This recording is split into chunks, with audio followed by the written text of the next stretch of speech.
오늘 아침에 내 주민등록증을 다시 받았다. 3년 만에 진짜 나라는 이름으로 된 신분증이었다. 손끝이 떨렸다. 사진 속의 나는 여전히 25이었다. 하지만 거울 속의 나는 30을 앞두고 있었다. 그 시간 동안 나는 존재하지 않았다. 나는 그저 해외에서 일하고 싶었다. 코로나 끝나고 한국에선 도무지 취직이 안 됐다. 공장도 마트도 편의점도 면접에서 떨어졌다. 유튜브에서 본 영상 하나가 눈에 들어왔다. 캄보디아 IT 콜센터 채용, 한국인 우대, 숙소 제공, 월 350만 원 보장. 믿고 싶었다. 정말 그렇게만 된다면 부모님께 빚도 갚고 내 생활도 해보고 싶었다. 단톡방 면접, 화상통화, 서류 제출, 모든 과정이 너무 매끄러웠다. 출국 비용이 부담돼 망설이자 채용 담당자가 말했다. 입국 후 첫 월급에서 천천히 공제하면 돼요. 정장 한 벌 없는 내겐 그 말이 구원이자 함정이었다. 공항 도착 후 한 한국 남성이 나를 기다리고 있었다. 30대 중반쯤 되어 보이는 사람이었고 말씨가 다정했다. 이쪽입니다, 형님. 이상하다는 생각은 차에 타고 1시간쯤 지났을 때 들기 시작했다. 시내가 아닌 외곽, 큰 도로에서 벗어나자 건물은 점점 낡아졌다.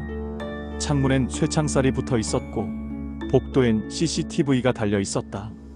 무거운 철문이 닫히는 소리. 그 순간 알았다. 이건 취업이 아니라 감금이었다. 내 손에 핸드폰을 뺏어가고 지갑을 확인하고 내 가방을 뒤지던 그들. 나는 항의했다. 무슨 짓입니까? 일하러 온 건데요. 돌아온 건 몽둥이였다. 머리가 깨질 듯 아팠고 입에서 피가 났다. 정신이 흐려질 때 누군가가 속삭였다. 여긴 도망 못 가. 살아있으려면 시키는 대로 해. 그날부터 나는 전화기를 잡았다. 스크립트가 주어졌고 가짜 검찰, 가짜 은행원이 되어 전화를 걸어야 했다. 고객님의 계좌에서 이상 거래가 감지되었습니다. 목소리에 떨림이 실리면 바로 뺨이 날아왔다. 옆방에선 누군가가 매 맞는 소리가 들렸다. 비명, 욕설, 한숨. 나는 침을 삼키며 다시 대본을 읽었다. 이곳은 보이스피싱 조직의 지옥이었다. 한 달, 2달, 시간의 감각이 사라졌다. 밖이 밝은지 어두운지 알 수도 없었다. 식사는 하루 2번, 밥은 항상 차갑고 국엔 건더기가 없었다. 화장실도 허락받고 가야 했고 잘못하면 물도 금지됐다. 옆방 형이 어느 날 사라졌다. 도망치려다 잡혔다고 들었다. 누군가는 조용히 말했다. 그 형, 다시는 못 돌아올 거야. 나는 묻지 않았다. 질문은 벌을 부르기 때문이다. 우리는 모두 한국인이었다. 이름도 사는 곳도 이유도 각자 달랐다. 고졸, 중퇴 실직자, 취준생, 다단계 피해자. 한 사람도 범죄자는 없었다. 모두 누군가의 가족이었고 친구였고 누군가의 아들이었다. 밤마다 나는 벽을 바라보며 되뇌었다. 엄마, 나 잘못했어. 내가 왜 여기로 왔을까? 왜 의심하지 않았을까? 왜? 하루는 어떤 새 남자가 끌려왔다. 입에 피가 말라붙은 채였다. 눈빛이 흔들리던 그가 내게 말했다. 형, 여긴 죽어요. 그가 밤에 조용히 내게 말했다. 한국에 있는 친구가 경찰에 제보했다더라. 그 말이 내 마음속에 작은 불씨를 지폈다. 그리고 그날은 예상치 못한 새벽에 찾아왔다. 총소리, 고함, 비명, 철문이 부서지고 무장한 경찰이 들어왔다. 캄보디아 특수부대와 한국 경찰의 공조수색이었다. 그들이 내 이름을 불렀다. 김세훈 씨? 괜찮으십니까? 나는 고개를 끄덕이며 주저앉았다. 다리에 힘이 풀렸다. 살았다는 감각이 그제야 들었다. 3년 만의 햇빛, 3년 만의 맑은 공기. 눈을 감으니 고향 냄새가 났다. 하지만 나는 그날부터 다시 살아야 했다. 귀국했을 때 나는 아무 말도 할 수 없었다. 지방공항 도착장에 서 있는 가족들을 봐도 울 수조차 없었다. 엄마는 울면서 내 팔을 붙잡았다. 우리 세훈이 맞아? 맞는 거지? 나는 고개만 끄덕였다. 3년 동안 꿈꿨던 순간이었지만 몸이 기억하지 못했다. 병원으로 향했다. 몸무게는 15kg가 빠져 있었고 오른쪽 갈비뼈가 부러져 있었으며 심한 빈혈과 불면증에 시달렸다. 의사는 PTSD, 외상 후 스트레스 장애라 했다. 매일 밤 비명을 지르며 깼다. 전화벨이 울리면 심장이 뛰었고 형광등 불빛만 보면 구토가 올라왔다. 나는 말없이 하루를 견디며 다이어리에 숫자만 썼다. 하루, 이틀, 한 달, 그리고 오늘 300일째 되는 날이다. 심리 상담을 받기 시작했다. 국가에서 제공하는 해외 피랍 피해자 지원 프로그램이었다. 상담사는 내게 이렇게 말했다. 그곳에서 당신이 한 일은 당신 잘못이 아닙니다. 살기 위한 선택이었고 당신은 생존자입니다. 생존자. 그 말이 내 심장을 건드렸다. 난 살아남았다. 그리고 살아야 한다. 나는 이제 진실을 말하려 한다. 내가 당한 일을 사람들에게 알리고 싶다. 요즘 2030대 사이에서 해외 고수익 광고는 흔하다. SNS, 유튜브, 오픈 채팅방, 유명 인플루언서가 직접 추천하는 일자리도 있다. 하지만 대부분 실체는 존재하지 않는다. 실제로 외교부 자료에 따르면 2022년 한 해에만 약 3,400여 명이 유사한 형태의 해외 감금 피해를 입었다. 그중 70% 이상이 2030대 남성이다. 나도 그중 하나였다. 하지만 나는 살아 돌아왔다. 이제는 그 이야기를 할 차례다. 처음엔 두려웠다. 내가 겪은 일을 말하는 게 나를 다시 그 지옥으로 데려갈 것 같았다. 하지만 어느 날 뉴스에 내 이야기가 나왔다. 캄보디아 피싱 조직에서 구출된 청년, 귀국 후 정신적 후유증 시달려 익명으로 처리됐지만 내 목소리는 분명히 나였다.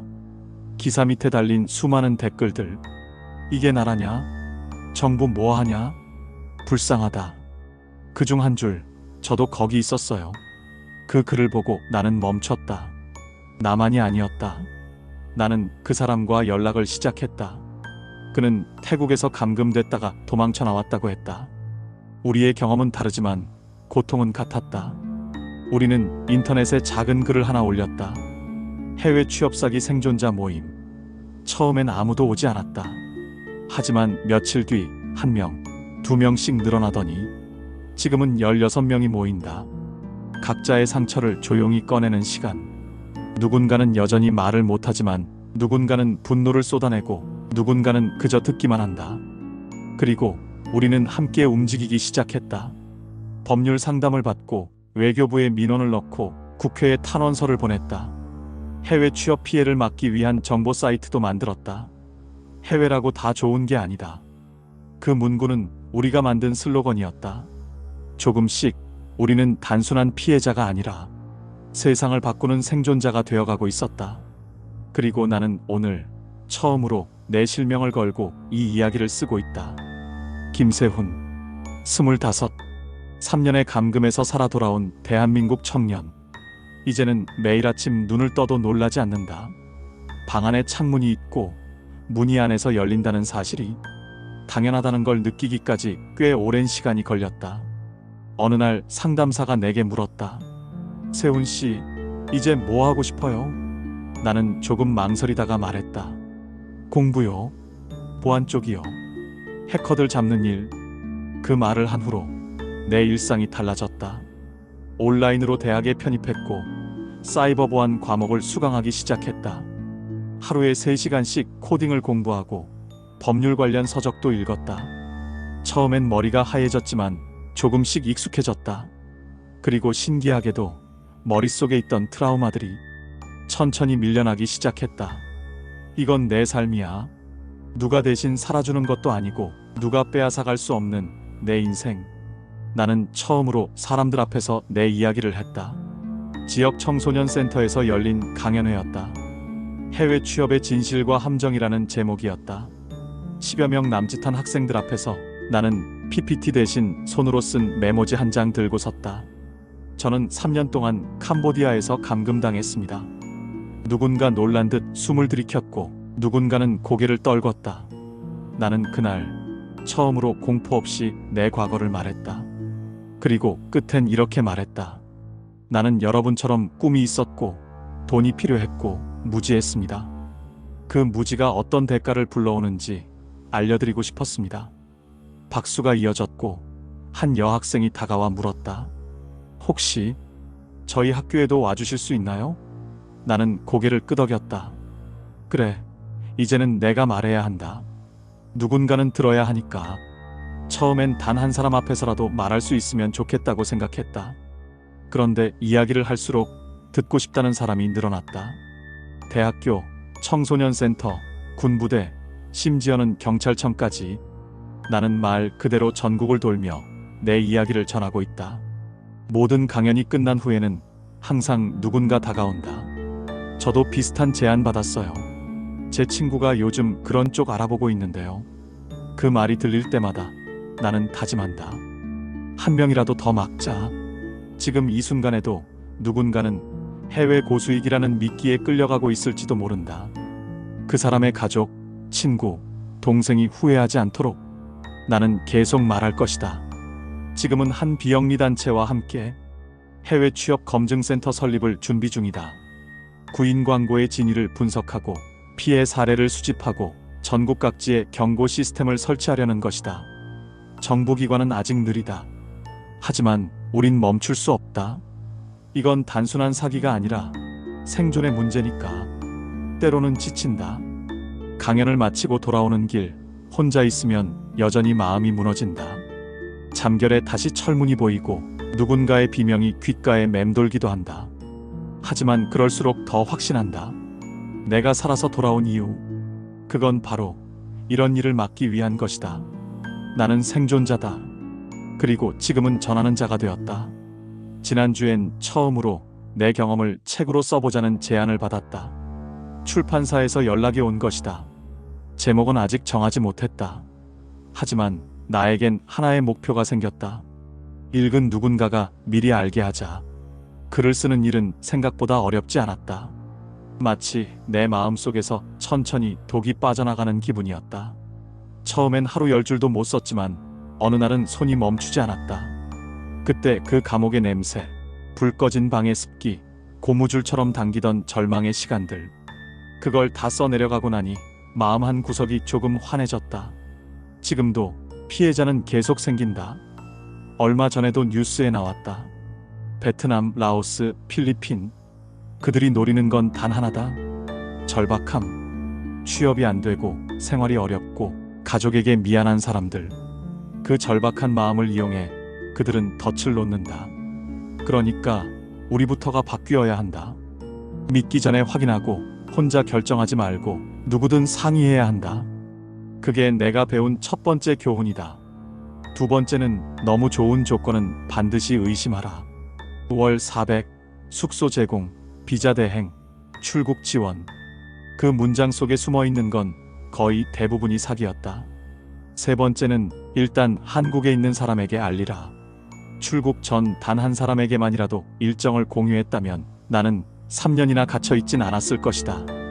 이 세 가지는 나만의 생존 수칙이다. 그리고 오늘도 나는 강연장에서, 책 속에서, 사람들 앞에서 그것을 말한다. 한 번은 고등학생들 앞에서 강연을 마친 후 한 아이가 나를 따라왔다. 조용한 복도에서 그 아이는 고개를 숙이며 말했다.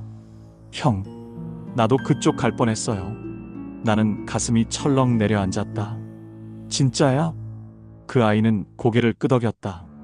SNS로 연락이 왔고 면접도 봤다고 했다. 근데 출국 하루 전 친구가 이상하다고 말려서 결국 안 갔다고 했다. 형 얘기 듣고 진짜 무서워졌어요. 나는 아이의 어깨를 두드리며 말했다. 너 진짜 잘한 거야. 그날 나는 집에 와서 한참을 울었다. 3년의 고통이 헛되지 않았다는 걸 처음으로 느꼈다. 이젠 내 이름이 조금씩 알려지고 있다.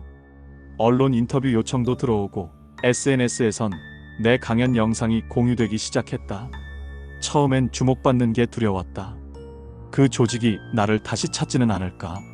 보복은 없을까? 하지만 상담사도 경찰도 말했다. 그들은 당신을 잊었습니다. 지금 당신이 하는 일은 수천 명을 지키는 겁니다. 나는 이제 두려움보다 책임을 택했다.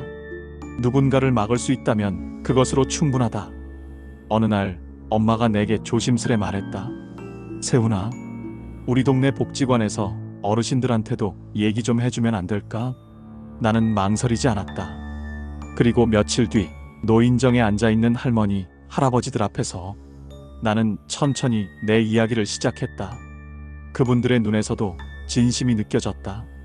가족이, 손주가, 아들이 겪을 수도 있는 이야기라는 걸 그분들도 알고 계셨다. 내 이야기는 이제 내 것이 아니다. 누군가를 위한 이야기다. 최근엔 청와대 국민청원 게시판에 글도 올렸다. 제목은 이렇게 시작했다. 해외 취업이라는 말에 소가 지옥에 갇혔습니다. 내 글은 일주일 만에 3만 명의 동의를 얻었다. 언론이 다시 내게 연락했다. 정부는 뭐 하고 있냐는 제목으로 기사가 실렸다. 그 순간 나는 다시 떨렸다. 내 이야기가 이제 사회를 움직이기 시작했다는 것. 그건 기쁨이자 책임이었다. 국회의원 몇몇이 면담을 요청했다. 간담회에 참석해달라는 요청도 왔다. 처음 국회에 들어설 땐 너무 떨려서 목소리가 나오지 않았다. 하지만 내 앞에 앉은 사람들이 내 이야기를 들으며 고개를 끄덕이기 시작하자 나는 다시 말을 이어갔다. 저는 22살에 감금됐고 25에 풀려났습니다. 그 시간 동안 제 청춘은 없었습니다. 하지만 지금이라도 누군가의 청춘을 지킬 수 있다면 저는 이 자리에 설 이유가 충분합니다. 회의가 끝난 후 한 국회의원이 내게 말했다. 당신은 대단한 일을 하고 있어요. 나는 머리를 숙였다. 대단한 사람은 아니었다. 다만 도망치지 않기로 한 사람이었다. 지금도 매일 아침 눈을 뜨면 가장 먼저 확인하는 건 메일함이다. 해외 취업 사기 피해자입니다. 라는 제목의 메일이 계속해서 도착한다. 그중 어떤 메일은 나를 울게 만든다. 저는 아직도 캄보디아에 있습니다. 살려주세요. 그 메일을 본 순간 나는 다시 움직였다. 바로 경찰청 사이버 수사대에 제보했고 외교부 담당자와 통화했다. 그리고 일주일 뒤 그 청년도 구조됐다. 그가 공항에서 내게 말했다. 형이 진짜 나를 살렸어요. 나는 그 말을 평생 잊지 못할 것이다. 그날 이후 나는 한 가지를 더 확신하게 됐다. 말하는 사람이 있다는 것만으로 누군가는 구원을 얻을 수 있다는 것. 내가 말하지 않았다면 그 청년은 여전히 어둠 속에 갇혀 있었을 것이다. 누군가는 나처럼 3년이 아니라 죽을 때까지 갇힐 수도 있었을 것이다. 나는 이제 스스로에게 약속한다. 단 하루라도 이 이야기를 멈추지 않겠다고. 요즘엔 지역 방송사와 함께 다큐멘터리 제작을 준비하고 있다. 타이틀은 나를 속인 그 말 해외 취업. 촬영이 시작됐고 다시 캄보디아 근처를 찾을지도 모른다는 생각에 밤잠을 설쳤다. 하지만 카메라 앞에 서서 또박또박 이야기를 하는 나를 보며 스스로가 낯설게 느껴졌다. 세훈 씨, 지금 가장 하고 싶은 말은요? PD가 물었다. 나는 카메라를 바라보며 말했다. 제발 의심하세요. 좋은 일자리라는 말보다 당신의 안전이 더 중요합니다. 그 말을 한 후 촬영이 끝났을 때 스텝 중 한 명이 나를 불러 세웠다. 사실 저도 해외 취업 준비 중이었어요. 근데 생각 다시 해보려고요. 나는 그에게 고개를 끄덕였다. 그게 정답이에요. 가끔 내게 묻는 사람이 있다. 그 일 겪고도 어떻게 이렇게 밝게 살 수 있어요? 나는 대답한다. 밝게 살기 위해 매일 어둠과 싸우는 중이에요. 이 이야기는 아직 끝나지 않았다. 이제부터가 진짜 시작이다.